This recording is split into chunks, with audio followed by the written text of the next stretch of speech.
ತುಂಬಾ ಜನ ಸ್ಟೂಡೆಂಟ್ಸು ನನಗೆ ಮೆಸೇಜು ಫೋನ್ ಮಾಡಿ ಕೇಳ್ತಿದ್ರಿ, ಸರ್ ಈಗ ನಮ್ಮದು KCET ಫಸ್ಟ್ ರೌಂಡಲ್ಲಿ ಸೀಟ್ ಸಿಕ್ಕಿಲ್ಲ. ಸೊ ಈಗ ನಾವು ಏನು ಆಪ್ಷನ್ ತೊಗೊಬೇಕು ಅಂತ. ಸೊ ತುಂಬ ಜನ ಪೇರೆಂಟ್ಸು ಅಷ್ಟೇ ಟೆನ್ಷನಲ್ಲಿ ಇದ್ದೀರಿ. ಯಾವುದೇ ಕಾರಣಕ್ಕೂ ಟೆನ್ಷನ್ ತೊಗೊಳ್ಳೋ ಅವಶ್ಯಕತೆ ಇಲ್ಲ. ಸಿಂಪಲ್ ಆಗಿ ಹೇಳ್ಬೇಕು ಅಂದರೆ ನಿಮ್ದೇನಾದರೂ ರೌಂಡ್ 1ಅಲ್ಲಿ ಸೀಟ್ ಸಿಕ್ಕಿಲ್ಲ ಅಂದರೆ ನೀವು ಆಟೋಮೆಟಿಕಲಿ ರೌಂಡ್ 2ಗೆ ಎಂಟ್ರ್ ಆಗ್ತೀರಿ. ಸೊ ನೀವು ಯಾವುದೇ ರೀತಿ ಚಾಯ್ಸಸ್ನ ಕೊಡೋ ಅವಶ್ಯಕತೆ ಇಲ್ಲ.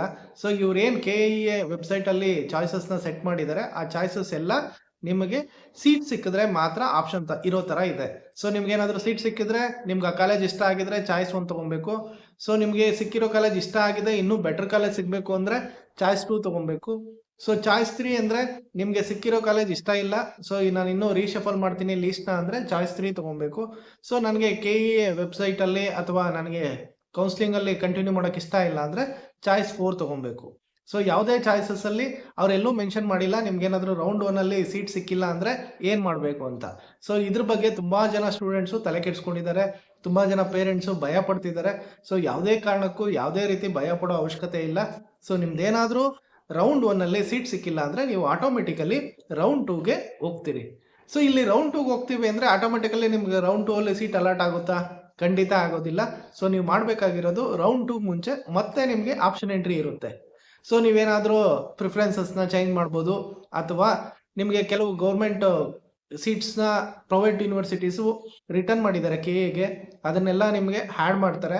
ಸೊ ಹ್ಯಾಡ್ ಮಾಡೋದ್ರಿಂದ ಒಂದು ಸರ್ಟನ್ ಟೈಮ್ಸ್ ಏನು ಮಾಡ್ತಾರೆ, ಕೆಲವು ಕಾಲೇಜಸ್ನ ಹ್ಯಾಡ್ ಮಾಡೋದಕ್ಕೆ ಅವಕಾಶನೂ ಕೊಡ್ತಾರೆ. ಈ ಥರ ಅವಕಾಶ ಕೊಟ್ಟಾಗ ನೀವು ಆಪ್ಷನ್ ಎಂಟ್ರಿಯಲ್ಲಿ ಖಂಡಿತ ನೀವು ಇದನ್ನು ಅಲಾಟಲ್ಲಿ ಮಾಡ್ಬೋದು. ಸೊ ಇದರಿಂದ ನೀವು ಏನಾದರೂ ಆಪ್ಷನ್ ಎಂಟ್ರಿ ಮಾಡಿದ ಮೇಲೇ ನೀವು ರೌಂಡ್ 2ಗೆ ಹೋಗ್ತೀರಿ.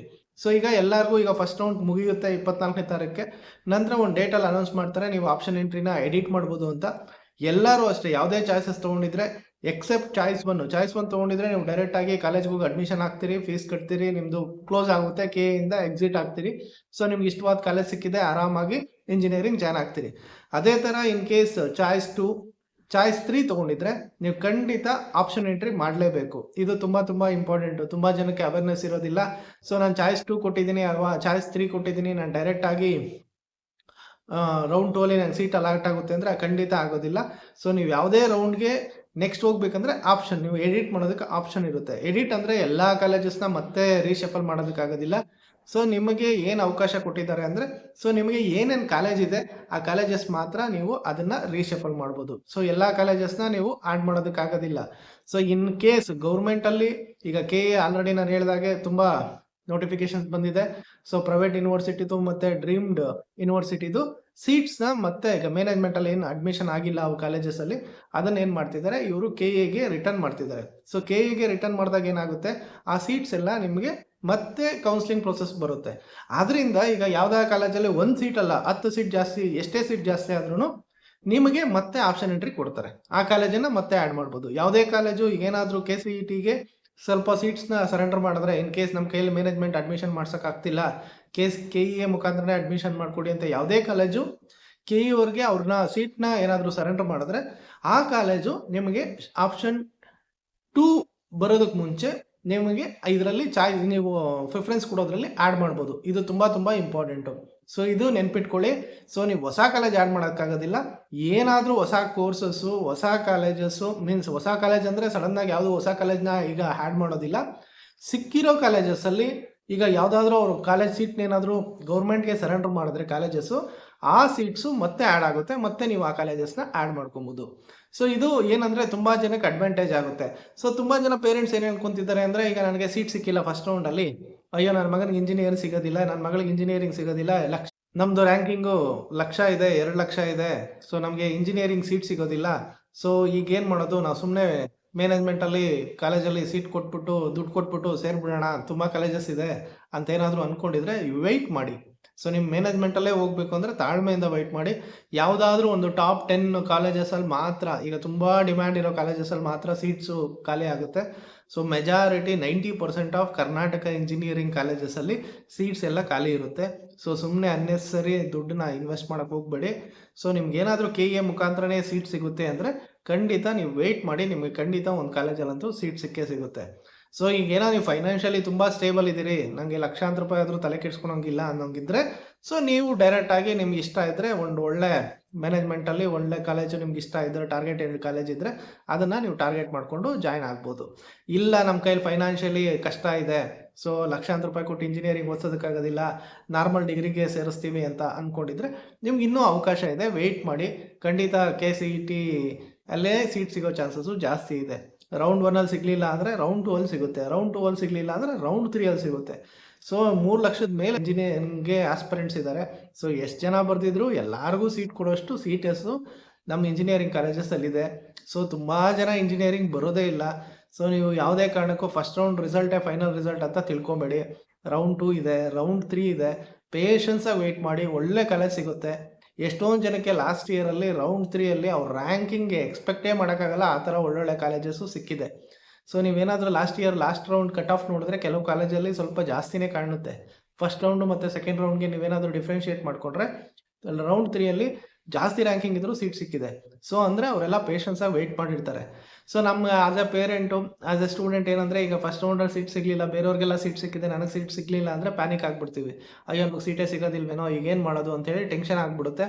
ಆ ಟೆನ್ಷನಲ್ಲಿ ನಾವು ಸೊ ಮ್ಯಾನೇಜ್ಮೆಂಟಿಗೆ ವಿಚಾರಿಸೋದು, ಇಲ್ಲ ಬೇರೆ ನಮ್ಗೆ ಇಂಜಿನಿಯರಿಂಗ್ಗೆ ಸಿಗೋದಿಲ್ಲ, ಬೇರೆ ಕೋರ್ಸ್ಗೆ ಯಾವುದಾದ್ರೂ ಜಾಯ್ನ್ ಆಗೋಣ ಅಂತೇಳಿ ಆಲೋಚನೆ ಜಾಸ್ತಿ ಇರುತ್ತೆ. ಸೊ ನೀವು ತಾಳ್ಮೆಯಿಂದ ಇದ್ದರೆ ಮಾತ್ರ ನಿಮಗೆ ಕಾಲೇಜಲ್ಲಿ KE ಪೋರ್ಟಲಲ್ಲೇ ಸೀಟ್ ಸಿಗುತ್ತೆ. ಇಲ್ಲೇನು ಯಾರ್ದು ಮಧ್ಯಸ್ಥಿಕೆ ಬೇಕಾಗಿಲ್ಲ, ಅವರೇ ನಿಮ್ಗೆ ಆರಾಮಾಗಿ ಸೀಟ್ ಅಲಾಟ್ ಮಾಡ್ತಾರೆ. ತುಂಬ ಸೀಟ್ಸ್ ಇರುತ್ತೆ. ಸೊ ಆರಾಮಾಗಿ ನಿಮಗೆ KCET ಫೀಸಲ್ಲೇ ಸಿಗುತ್ತೆ. ಏನಪ್ಪ KE ಮುಖಾಂತರ ಸೇರಿದ್ರೆ ಬೆನಿಫಿಟ್ ಅಂದರೆ, ಸೊ ನಿಮಗೆ ಸ್ಕಾಲರ್ಶಿಪ್ಸ್ ಎಲ್ಲ ಬರೋದು ಸೀಟ್ ಅಲಾಟ್ ಆಗಿ ಮಾತ್ರ. ಸೊ ನೀವೇನಾದರೂ ಕ್ಯಾಟಗರಿಗೆ ಬರ್ತಿದ್ರೆ ನಿಮಗೆ ಮೆಜಾರಿಟಿ ಒಂದು 80-90% ರಿಯಂಬರ್ಸ್ಮೆಂಟ್ ಆಗುತ್ತೆ. ಸೊ ಇದೆಲ್ಲ ನಿಮಗೆ ಬೆನಿಫಿಟ್ಟು KEಯಿಂದ ಹೋದರೆ ಮಾತ್ರ. ಅದೇ ನೀವೇನಾದರೂ ಮ್ಯಾನೇಜ್ಮೆಂಟು ಕಾಮೆಟ್ ಕೆಯಿಂದ ಹೋದರೆ ಚಾನ್ಸಸ್ಸು ವೆರಿ ಲೆಸ್. ನಿಮಗೆ ಗೌರ್ಮೆಂಟಿಂದ ಯಾವ ರೀತಿ ಫೆಸಿಲಿಟಿ ಬರೋದು ತುಂಬ ಕಡಿಮೆ ಇರುತ್ತೆ. ಆದ್ದರಿಂದ ನೀವು ಆಲೋಚನೆ ಮಾಡಿಕೊಂಡು ತಾಳ್ಮೆಯಿಂದ ವೆಯ್ಟ್ ಮಾಡಿದ್ರೆ ಖಂಡಿತ ಸಿಗುತ್ತೆ. ಸೊ ತುಂಬ ಜನ ಕೇಳ್ತಾ ಇದ್ರು, ಸರ್ ಈಗ ನನಗೆ ತುಂಬ ಜನ ಕೇಳಿದ್ದಾರೆ, ಸರ್ ನನಗೆ ಫಸ್ಟ್ ರೌಂಡಲ್ಲಿ ಸೀಟೇ ಅಲಾಟ್ ಆಗಿಲ್ಲ, ಸೊ ಈಗ ನಾವು ಏನು ಮಾಡಬೇಕು ಅಂತ. ನಾನು ಆಲ್ರೆಡಿ ಹೇಳ್ದಂಗೆ ಏನೂ ಮಾಡೋದು ಬೇಡ.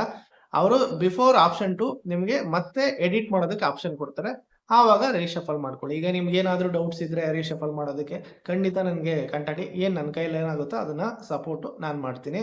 ಸೊ ಅದರಿಂದ ನೀವು ಯಾರೂ ಪ್ಯಾನಿಕ್ ಆಗಂಗಿಲ್ಲ. ಆಮೇಲೆ ಪ್ಯಾನಿಕ್ ಆಗಿ ಮ್ಯಾನೇಜ್ಮೆಂಟಲ್ಲಿ ಹೋಗಿ ಲಕ್ಷಾಂತರ ರೂಪಾಯಿ ನಿಮ್ಮ ಹತ್ರ ದುಡ್ಡಿಲ್ಲ ಅಂದ್ರೂ ಸಾಲ ಸೂಲ ಮಾಡಿ ಕಟ್ಟಕ್ಕೆ ಹೋಗ್ಬೇಡಿ. ಇನ್ ಕೇಸ್ ನಿಮ್ಮ ಹತ್ರ ಫೈನಾನ್ಷಿಯಲಿ ಸ್ಟೇಬಲ್ ಇದ್ದರೆ ಟಾಪ್ ಕಾಲೇಜಸ್ಗೆ ಹೋಗಿ, ತೊಂದರೆ ಇಲ್ಲ. ಸೊ ಟಾಪ್ ಕಾಲೇಜಸ್ಗೆ ಹೋದರೆ ಅದರದ್ದೇ ಆದ ಬೆನಿಫಿಟ್ಸ್ ಇದೆ. ಈಗ ನಿಮ್ಮ ಹತ್ರ ಲಕ್ಷಾಂತರ ರೂಪಾಯಿ ಅಫೋರ್ಡ್ ಮಾಡೋಕ್ಕಾಗುತ್ತೆ ಅನ್ನೋರಿದ್ರೆ ಹೋಗಿ, ತೊಂದರೆ ಇಲ್ಲ, ಅವ್ರಿಗೆ ನಾವು ತಡೆಯೋದಿಲ್ಲ. ಸೊ ನೀವು ಅಫೋರ್ಡ್ ಮಾಡೋಕ್ಕಾದರೆ ಹೋಗಿ. ಇಲ್ಲ ಕೆಲವ್ರ ಕೈಲಿ ಆಗೋದೇ ಇಲ್ಲ, ಫೀಸ್ ಕಟ್ಟೋದೇ ಕಷ್ಟ, ಅವ್ರ ಕೈಯಲ್ಲಿ ಹೋಗಿ ಪಾಪ ಲಕ್ಷಾಂತರ ರೂಪಾಯಿ 2 ಲಕ್ಷ 3 ಲಕ್ಷ ಈ ವರ್ಷ ಕಷ್ಟಪಟ್ಟು ಕೊಡ್ತೀರಿ, ನೆಕ್ಸ್ಟ್ ಮತ್ತೆ ಕಟ್ಟಬೇಕು. ಸೊ ಪ್ರತಿ ವರ್ಷ ಫೀಸ್ ಮ್ಯಾನೇಜ್ಮೆಂಟಲ್ಲಿ ಹೋದಾಗ ಕಟ್ಟಬೇಕು.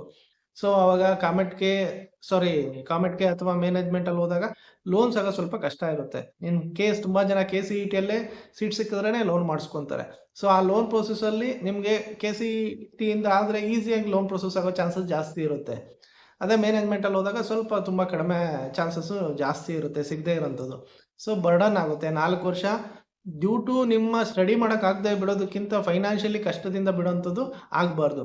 ಸೊ ಅದರಿಂದ ಆಲೋಚನೆ ಮಾಡಿಕೊಂಡು ಪ್ರಾಪರಾಗಿ ಪ್ಲ್ಯಾನ್ ಮಾಡಿಕೊಂಡು ನೀವು ಯಾವುದೇ ಕೋರ್ಸ್ನ ಚೂಸ್ ಮಾಡ್ಕೊಬೇಕು.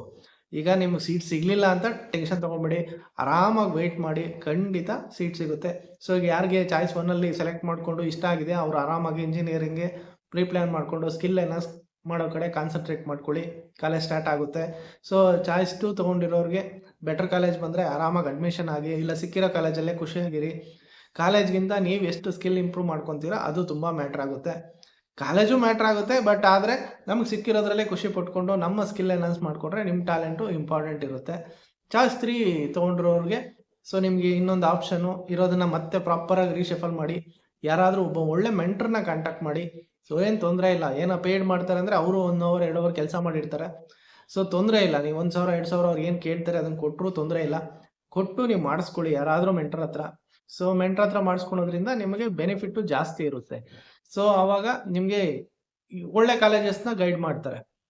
ಸೊ ಇದು ಚಾಯ್ಸ್ 3 ತೊಗೊಂಡ್ರು. ಸೀಟೇ ಸಿಗದೆ ಇದ್ದವರು ಟೆನ್ಷನ್ ತೊಗೊಳಂಗಿಲ್ಲ, ಆರಾಮಾಗಿ ನಿಮಗೆ ಸೀಟ್ ಸಿಗುತ್ತೆ. ಒಳ್ಳೇದಾಗಲಿ.